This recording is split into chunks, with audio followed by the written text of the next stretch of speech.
அனைத்து ஆசிரியர் நண்பர்களுக்கு வணக்கம்.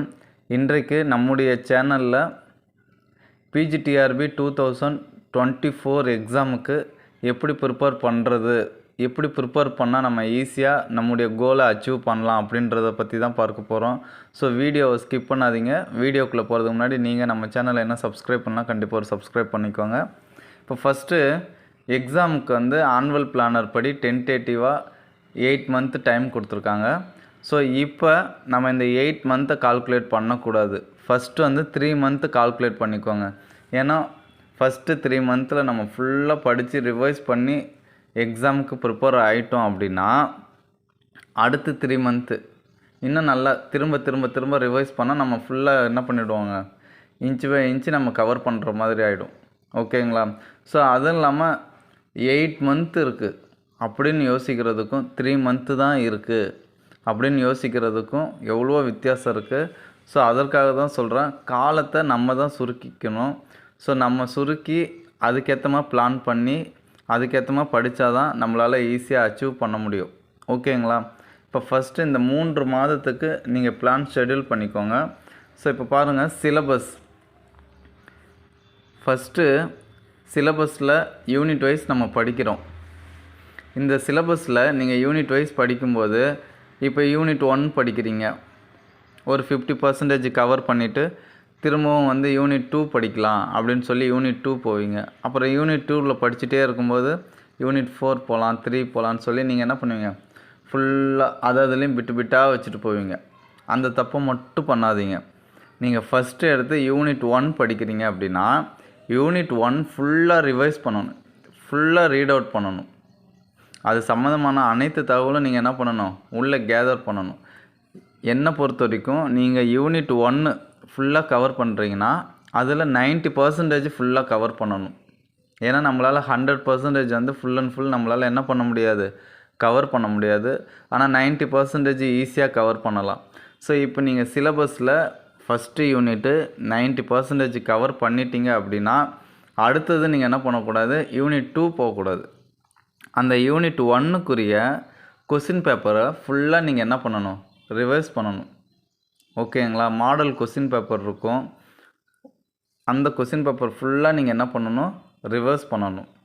அடுத்தது ப்ரீவியஸ் இயர் கொஸ்டின்னு அந்த யூனிட்டில் எத்தனை கொஸ்டின் இது வரைக்கும் கேட்டிருக்காங்க, எந்தெந்த டாப்பிக்கில் அதிகமாக கேட்டிருக்காங்க அப்படின்றத நீங்கள் என்ன பண்ணணும், அந்த இடத்தெல்லாம் நல்லா மெயினாக பார்க்கணும். ஸோ எந்தெந்த டைப்பில் கேட்டிருக்காங்க, எந்தெந்த வெரைட்டியில் கொஸ்டின் கேட்டிருக்காங்க அப்படின்றத நீங்கள் நல்லா அப்சர்வ் பண்ணணும். அப்போ மட்டும்தான் நம்மளால் இந்த போட்டித் தேர்வை ஈஸியாக எதிர்கொள்ள முடியும்.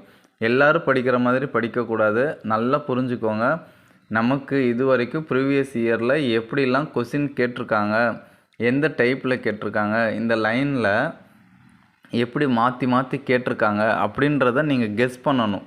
ஓகேங்களா? இதெல்லாம் முடிச்சுட்டு முக்கியமாக நீங்கள் என்ன பண்ணணும் அப்படின்னா, நீங்கள் எப்படிலாம் கொஸ்டின் கேட்கலாம் அப்படின்றத நீங்கள் ரெடி பண்ணணும்.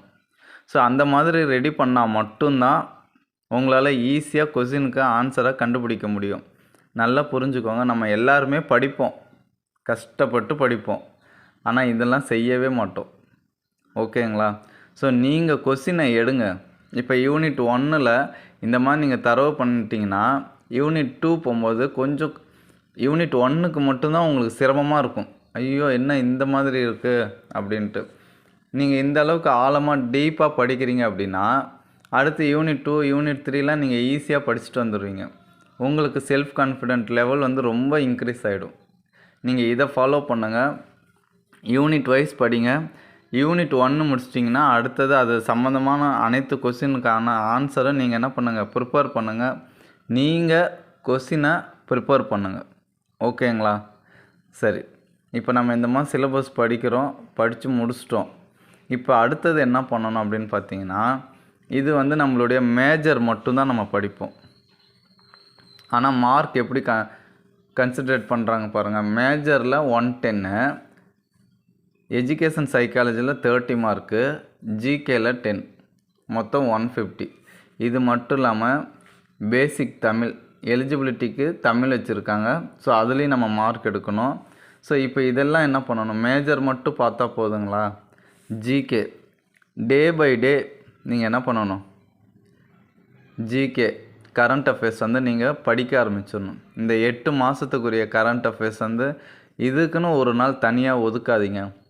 புரியுதுங்களா? டே பை டே என்னென்ன நடக்குது, என்னென்ன வருதுன்ட்டு ஃபஸ்ட்டு சேகரிங்க.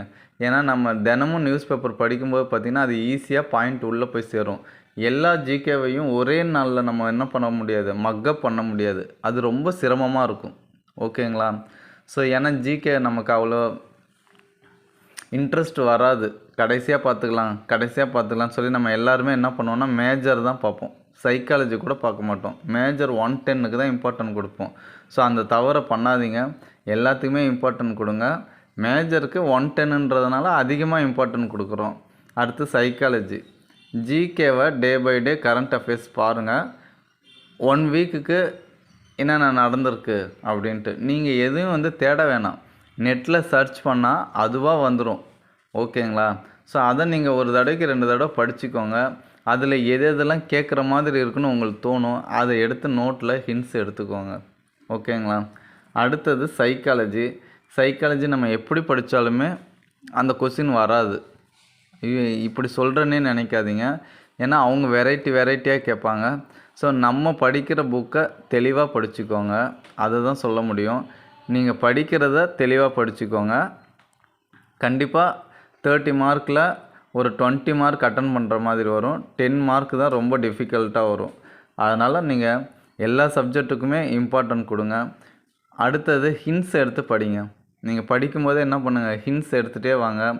அதே மாதிரி ஒவ்வொரு யூனிட் வைஸும் நீங்கள் படிக்கும்போது எந்த சைக்காலஜியாக இருந்தாலும் சரி, மேஜர் சப்ஜெக்டாக இருந்தாலும் சரி, நீங்கள் என்ன பண்ணணும்னா கொஸ்டின் ரெடி பண்ணணும்.